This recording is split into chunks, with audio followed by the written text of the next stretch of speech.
Hi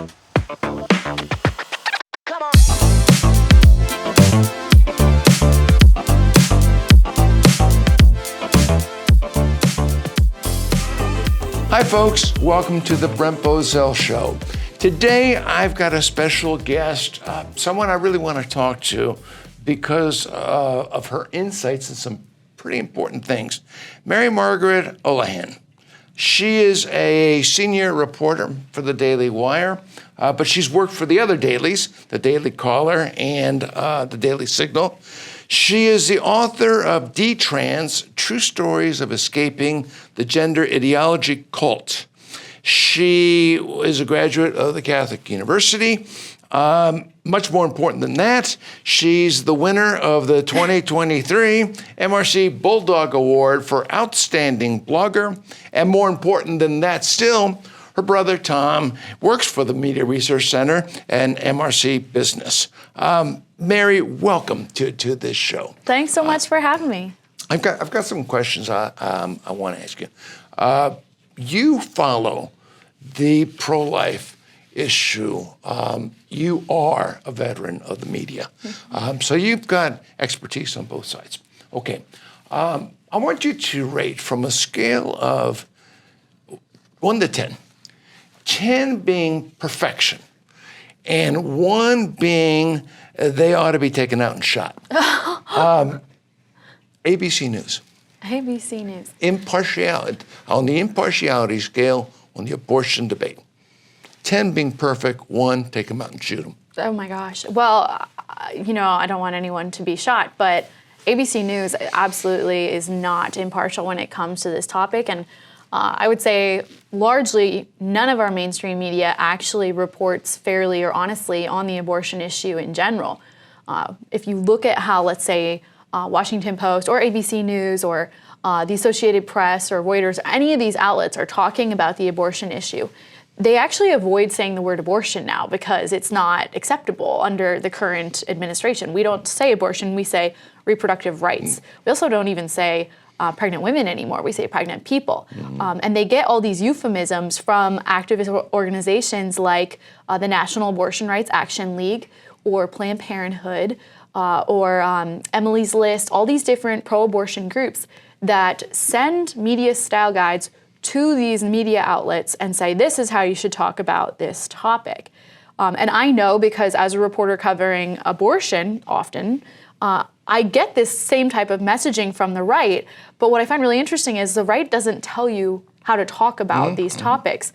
What they're trying to say is talk about these topics and tell the truth about them and shine a light on them because the other side is just obscuring things with euphemisms. So that's a very interesting disparity to me where, I can see from my vantage point as a reporter how we're all talking about these topics. And ABC News, for example, is very clear about the fact that they think abortion is a right.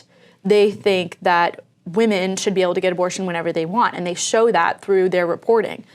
They show that by not asking, let's say, Kamala Harris where she stands on abortion. They leave that to Donald Trump during the last debate. It's very typical of media outlets these days to the point where I don't think a lot of us even notice it anymore because it's just so blatant. Yeah, I was going to go piecemeal through the other networks and the print media. I'll just wrap, let's get to the point. Is there anyone who any media outlet that doesn't fit the bill you just described? On the left, not really. I think there's some outlets that are trying to be more down the middle. I think they're trying to tell the truth and show both sides of the story. I would say the Free Press is one example of that. I don't think they get it right on abortion a lot. I think they're a little bit confused when it comes to terminology there. Semaphore seems to be doing a good job too and trying to kind of toe that middle line. But at the end of the day, it's really only conservative outlets who are being honest about the abortion topic. I think, honestly, if we're going to talk about abortion in a media story, if we were really being honest with the American public, we would include a definition of what abortion is so people understand. That's what media outlets do with other topics. When I was at the Daily Caller, they had a definition of critical race theory that we always included whenever we talked about it. I think that's a great idea to do with abortion too. Something along the lines of abortion ends the life of a human baby. There's several methods of abortion, such as, and then get into some of the specifics, not being too grisly. I think that'd be really honest with our readers, because right now, when people hear the word abortion, if it's even in a story, they just think of something really medical and boring and kind of, let's skip over that. I don't know if anyone's ever seen a picture of an aborted fetus on television. Yeah. And it tells you everything you need to know about the issue. And terminology or labels are so important. I remember years ago, and it really tells you where this thing is going, where the left is concerned. Years ago, the terms that the media were using were pro-choice and anti-abortion. Right. And I spoke with countless people in the press and suggested common sense was, if you're going to take the term of preference for one side, pro-choice, you should take the term of preference for the other side, pro-life. If you were going to take the position of anti-abortion, it should be anti-life. Yeah. I mean, there was equanimity here. They went from pro-choice to pro-abortion to pro-abortion rights to pro-reproductive rights. Right. It is as if they're testing, trying to get the word, and it's just anti-abortion, right. And now it's anti-abortion rights. Right. So or anti-choice. Anti-choice. So to me, it just tells me how militant the media become. Would you agree with me? And if you don't, to say so.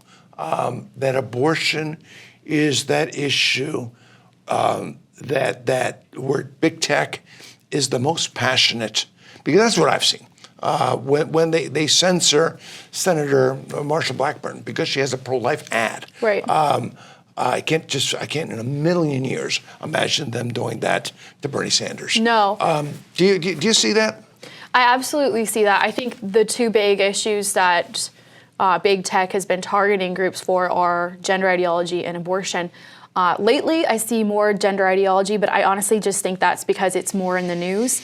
Abortion has taken a little bit of a back seat in terms of political rhetoric on the right, and so I see more gender ideology, big tech censorship over the past, let's say, couple months.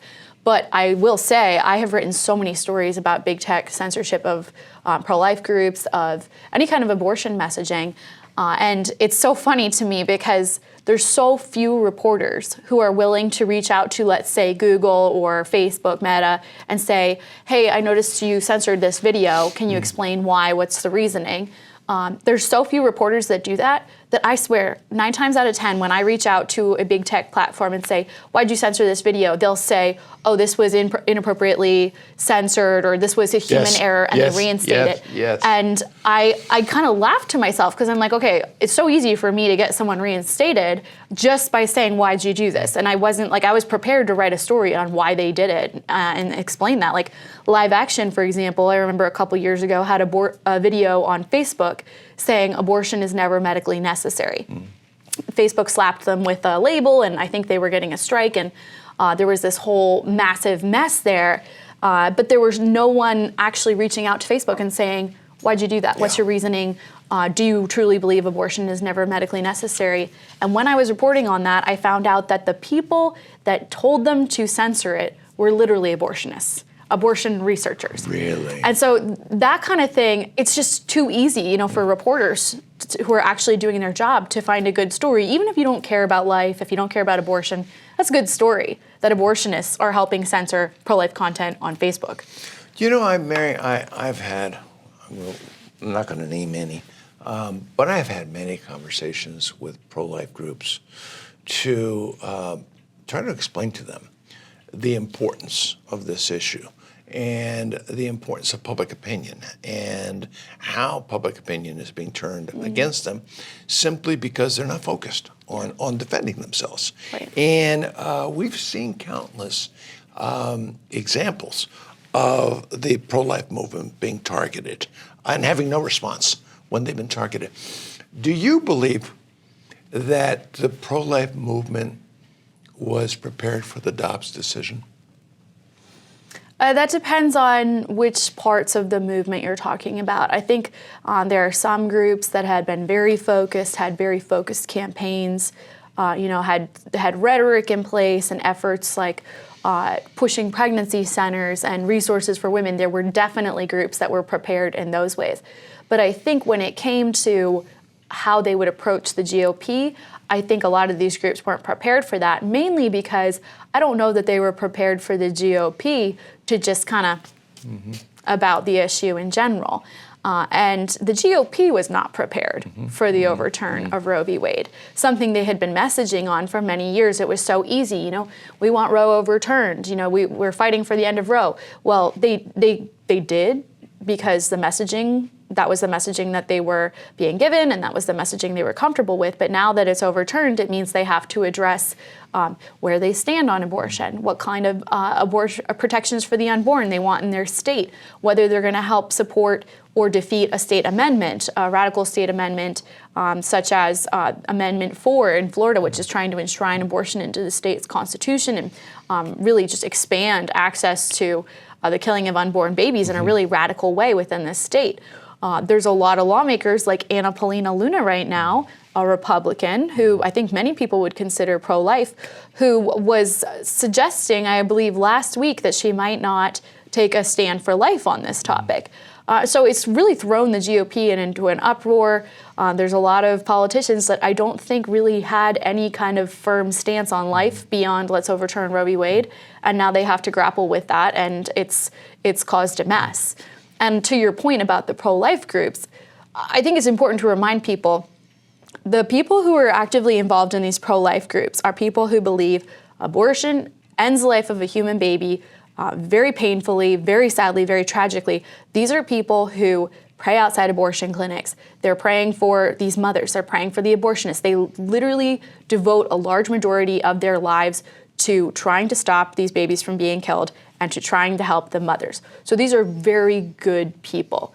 But I think some of the time they think they're above politics. They don't need to get down in the dirt and to negotiate and make sure that things go the way that they need to go for them to be politically effective. And that's their downfall sometimes. But those people who are in either the political or policy arena and weren't prepared for this when they had a 50-year head start, I find it unconscionable.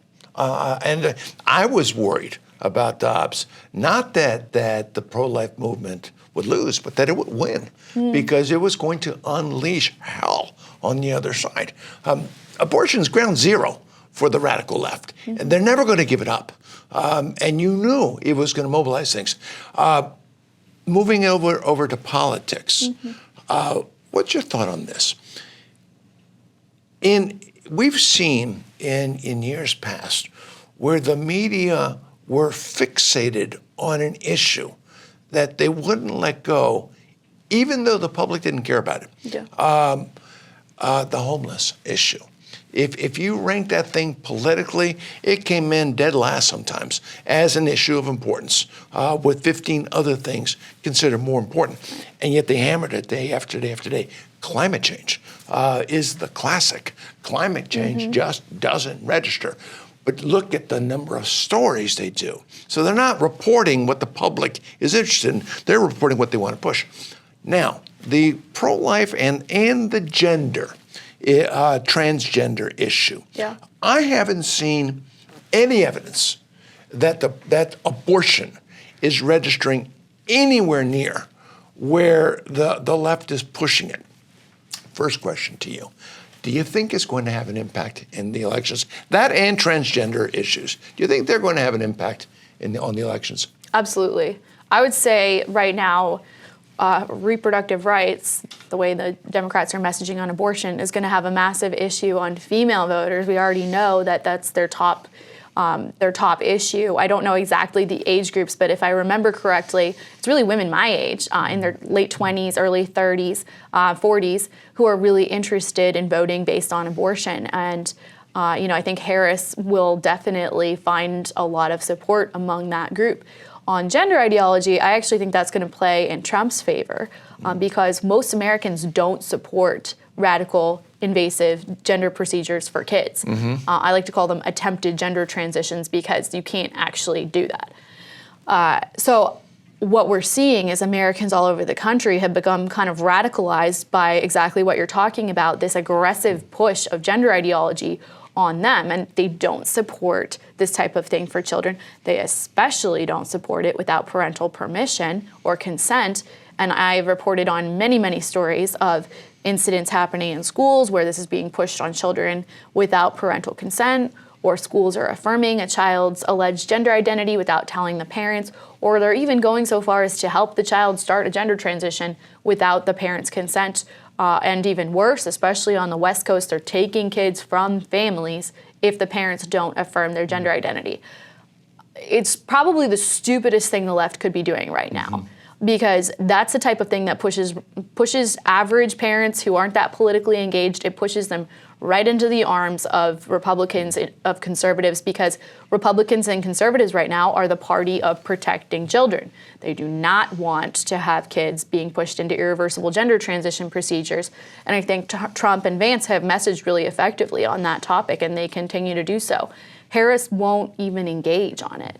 But why, Mary?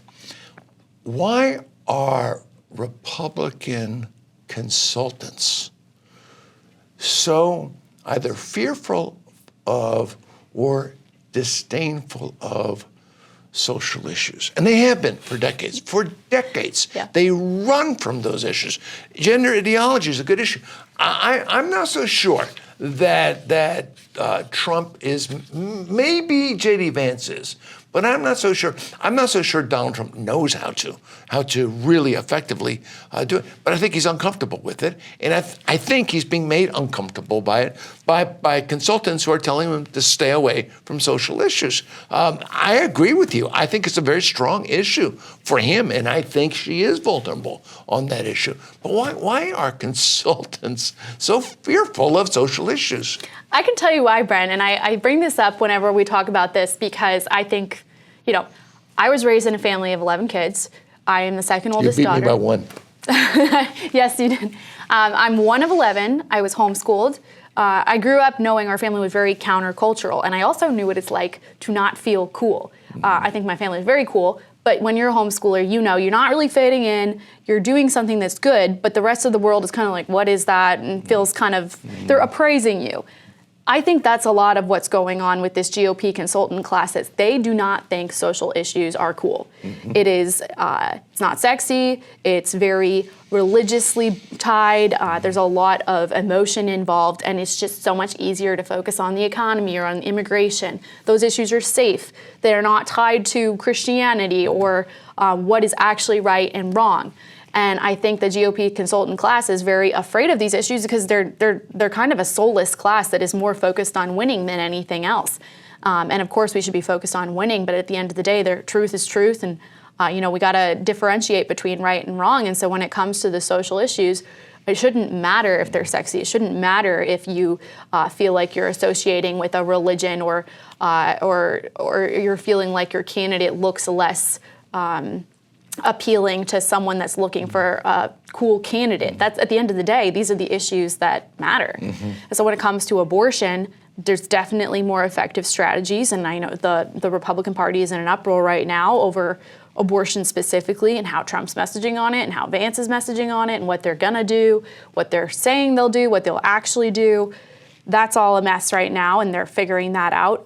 But at least they're grappling with it. That's good, and I think they should avoid the advice of GOP consultants as much as they can, because if they listen to them, they will be leaning into the messaging of people like Kellyanne Conway, who's saying, promote IVF, promote contraception, tell all these women you can be as sexually liberated as you want in the Republican Party. That kind of messaging is death to any kind of moral high ground in the Republican Party, and I think we should avoid it like the plague. I agree. And the Republicans have this terrible habit of running campaigns that basically say we're not as bad as they say we are. And it doesn't matter what the issue is. We're just not that bad.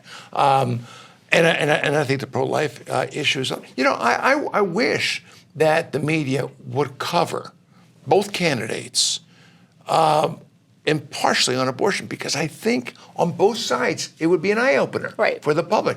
I think the pro-life movement would be a little disappointed in Donald Trump. You know, when what percent of abortions are through a pill? 46%, it's really 56%. High. Yeah. And he supports it. That's abortion.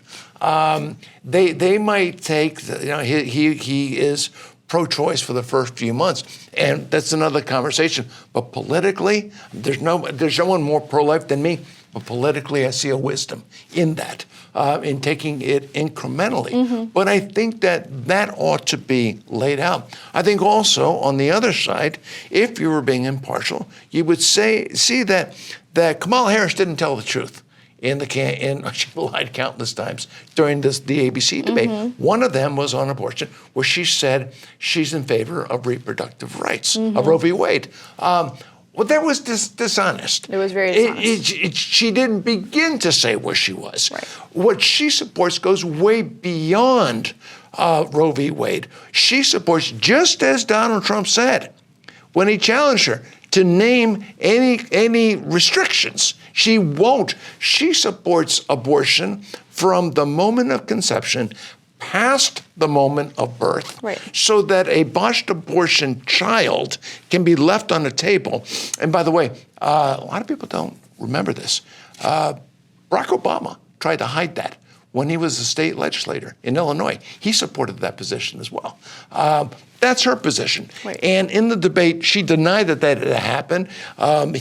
Trump was fact-checked on it. In fact, in our state of Virginia, that's exactly what the policy is. And in Minnesota, Walt supported the same thing. And all of it paid for by the American taxpayer. So any child can have any abortion, not notify her parents that she's doing it at any age, and the taxpayer has to pay for it. An abortion for any reason, absolutely no restrictions, paid for by the American taxpayer. Now, if that position was put forward, and so told, if the pro-life movement were told, Donald Trump is not as pro-life as you think he is. Kamala Harris is more pro-abortion than you thought she was. Where's the public going to go? Wherever the public goes, and maybe the public supports Kamala Harris's position. Well, then that's democracy. I hate it, but that's democracy. But this issue needs to be treated fairly.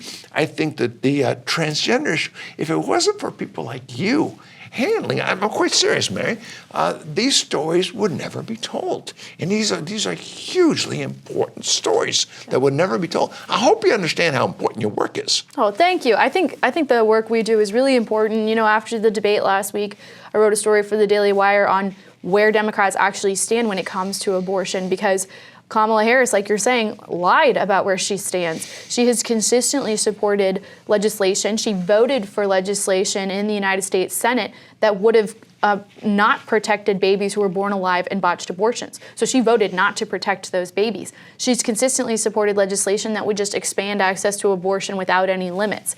And so when she says that the Democratic Party doesn't support what Trump's saying, she knows she's lying, she's being disingenuous, but she is also carefully avoiding any kind of accountability there. I was impressed that Trump turned the tables on her like that. I think they were talking about IVF, and he just completely switched the topic to Democratic extremism, which is what a lot of these pro-life groups around here, like the Susan B. Anthony list, have been encouraging him to do for a couple years now. So I was interested to see that he seemed to take their advice and completely flipped the tables there. Yeah, I know. I think Republicans, first of all, I think Republicans need to be honest about their position. If you're not pro-life, don't pretend you are. If you are pro-life, defend it. And because there's this murkiness, taking it out of the platform. Why? There's no reason to take it out of the platform. But if you want to make a political issue, I think the other side is just a moving target on it because of their extremism. And it's interesting to me that if you go back several decades, so many of the top pro-abortion Democrats were pro-lifers. Bill Clinton, Hillary Clinton, Jesse Jackson. The list is pretty... Joe Biden. Joe Biden.